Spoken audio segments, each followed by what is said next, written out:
Sous le regard impassible d'un corbeau à bec rouge, Luo, une hotte sur le dos, avançait à quatre pattes sur un passage large d'environ 30 centimètres, bordé de chaque côté par un profond précipice.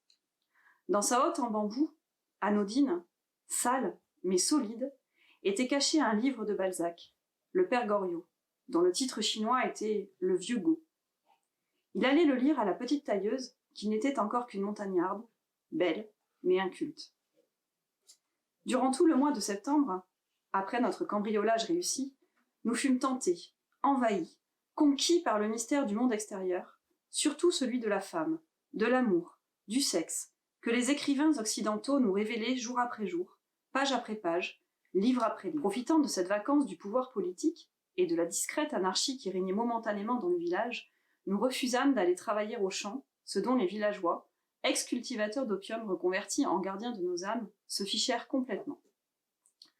Je passais ainsi mes journées, ma porte plus hermétiquement verrouillée que jamais, avec des romans occidentaux.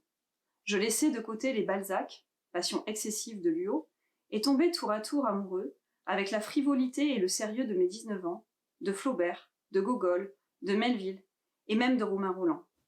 Parlons de ce dernier. La valise du Binoclard ne contenait qu'un livre de lui, le premier des 4 volumes de Jean-Christophe. Comme il s'agissait de la vie d'un musicien, et que j'étais moi-même capable de jouer au violon des morceaux tels que Mozart pense à Mao, je fus tenté de le feuilleter, à la manière d'un flirt, sans conséquence. Mais dès que je l'ouvris, je ne le lâchai plus. Quant au long roman, à part quelques exceptions, je restais plutôt méfiant. Mais Jean-Christophe, avec son individualisme acharné, sans aucune mesquinerie, fut pour moi une révélation salutaire. Sans lui, je ne serais jamais parvenu à comprendre la splendeur et l'ampleur de l'individualisme. Jusqu'à cette rencontre volée avec Jean-Christophe, ma pauvre tête éduquée et rééduquée ignorait tout simplement qu'on pût lutter seul contre le monde entier.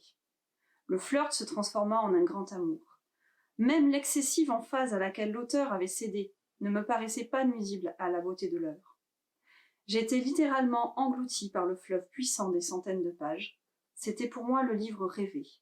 Une fois que vous l'aviez fini, ni votre sacrée vie, ni votre sacré monde n'étaient plus les mêmes qu'avant.